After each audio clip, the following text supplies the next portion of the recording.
Let's get an early look at the waiver wire right now on FFT Express. Welcome, everybody. How we doing? Man, a lot of injuries. There's no way your teams didn't get injured this week unless you were just very lucky. Aizer and Jamey Eisenberg on this Monday afternoon, taking an early look at the waiver wire here. And we've got a couple of running backs that are pretty interesting. Who are you preferring right now? Kenneth Gainwell or Emmanuel Wilson?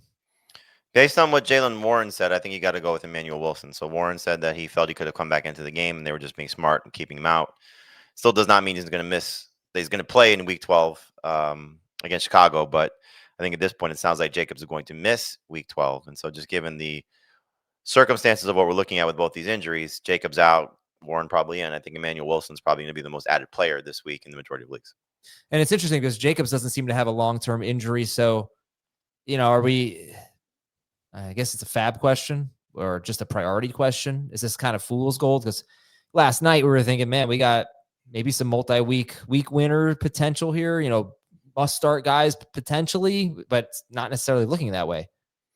No, which obviously is positive because we'd rather have Jacobs out there. We'd rather have Jaylen Warren out there. But I think at this point, again, you're 6-5, 5-6, coming off of this week, you're desperate for a win.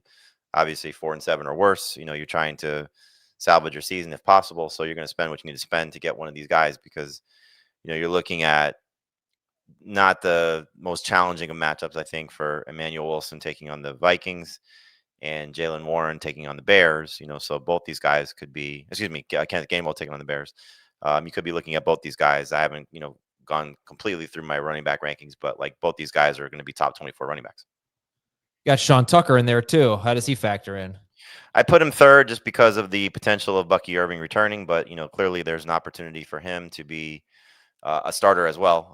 If we find out that Irving is going to miss another game, you're looking at a situation where not an easy matchup. It was much easier that he, took on the Bills. Taking on the Rams this week is going to be, not an easy opponent. But I still think if Tucker gets the starting job as he should, then he's at worst a flex. So you got his situation. You got the situation in Arizona. If Trey Benson doesn't return and Amari DiMercado's out, then Zonovan Knight, good matchup against Jacksonville. But obviously we've seen Knight have some productive performances. Looking long term, you got Chris Rodriguez, and most likely looking like he's the starting running back for Washington coming off their bye week. Yeah. I still think Devin Singletary is worth adding.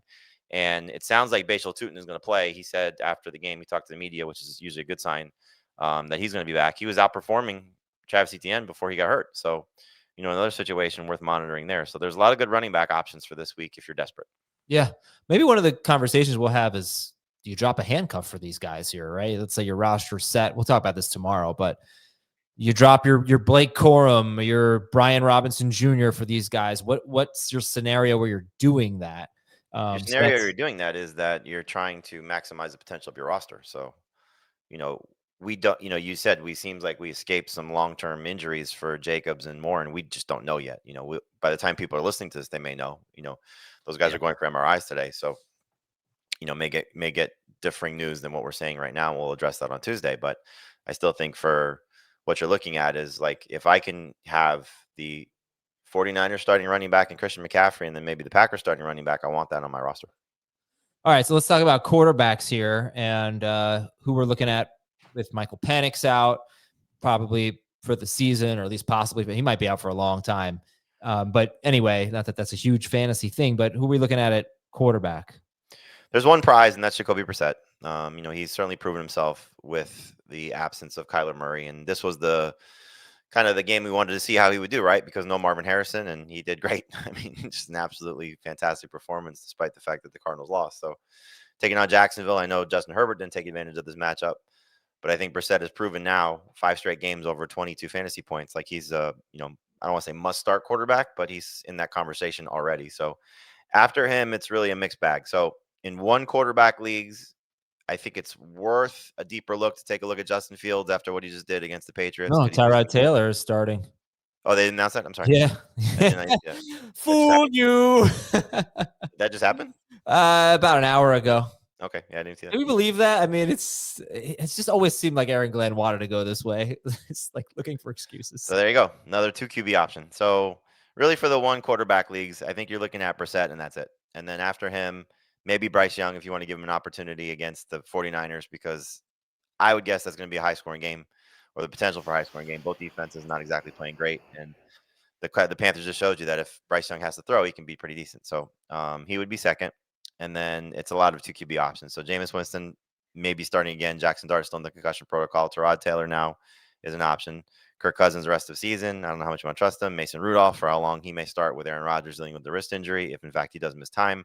Davis Mills, if you're looking at it for Thursday's game, probably going to be throwing a lot in tough matchup against the Bills. And then Shedeur Sanders, if you want to trust him. Not the most challenging matchups for the Browns as they take on the Las Vegas Raiders. Yeah, Mason Rudolph at Chicago. I'm not sure if you said him. That's pretty good matchup. And then I'll make a case for Trevor Lawrence. We'll see how injured the Cardinals are if they can get some defensive backs back. But yeah, it looks like we're probably going to be spending time on running back and wide receiver on the waiver wire. So speaking of wide receiver, we'll take a break and talk about Michael Wilson and anyone else that comes to mind when we come back on FFT Express. Okay, I think I know who the number 1 wide receiver is this week. So how did you compare Michael Wilson to the running backs? Again, there's no guarantee that Marvin Harrison Jr. is going to be out for week 12. I'm sure they're going to take their time to make sure he's 100% healthy, especially with their season going the way that it is. Why would you rush him back? So probably he's in the top 3. I think you put him up there with Wilson and with Gainwell. If you want to put him ahead of Tucker or behind Tucker, that's, certainly a conversation worth having. But if I need a wide receiver, I'm spending a significant amount of fab on Michael Wilson with the hope that he's the guy against Jacksonville. Okay. We just had a talk on Beyond the Box Score. What do you expect from Michael Wilson when Marvin Harrison Jr. comes back? Feel like I was the pessimistic one on it, but I think we all kind of agree to, he's got some value, just not going to win your week. But what do you think? Is he even going to be rostered worth rostering when Marvin Harrison Jr. is back? For the first week, I would say yes. This is a team that is really struggling to, hold leads and, run the ball consistently.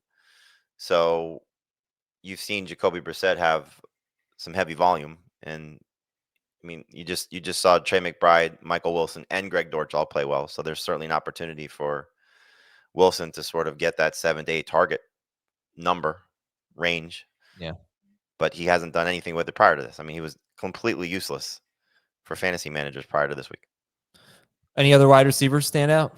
Christian Watson, 64% rostered. He coming off a 5 target game, but scored 2 touchdowns. You got to feel like there's something building there. And I think we're still sort of in this, what do the Packers actually look like offensively? And now they may have to throw more without Josh Jacobs there. So hopefully that benefits Watson. But, 2 games in without Tucker Kraft, 1, Jordan Love looked miserable. 1, he looked a little bit better against the Giants. It was the Giants.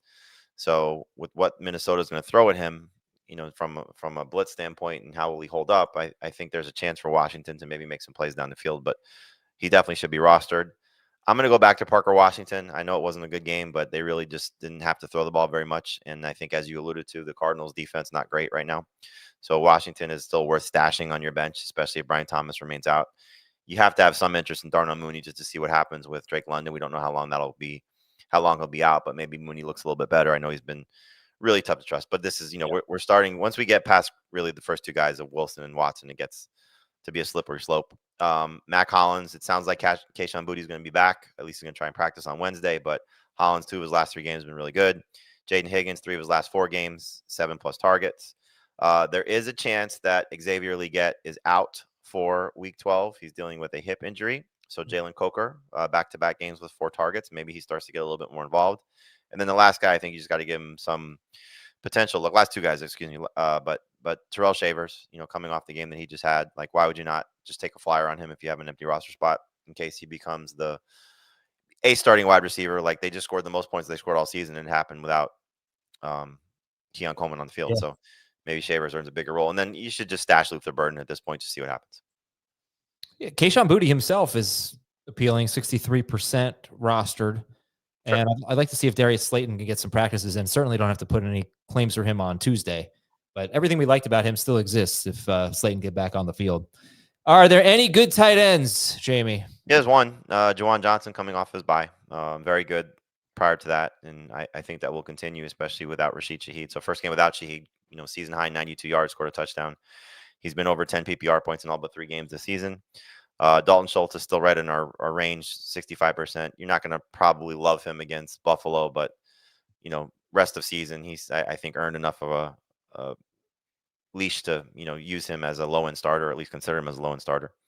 And then the other two guys would be AJ Barner and Brenton Strange, or three guys, excuse me, AJ Barner and Brenton Strange. Look, I mean, again, how much you want to trust these guys right away remains to be seen, but Barner coming off as a game as productive as he was, or involved as he was, and he's the tush push guy for the Seahawks, and Brenton Strange, we hope, is going to have a significant role. He was starting to look like that before he got hurt.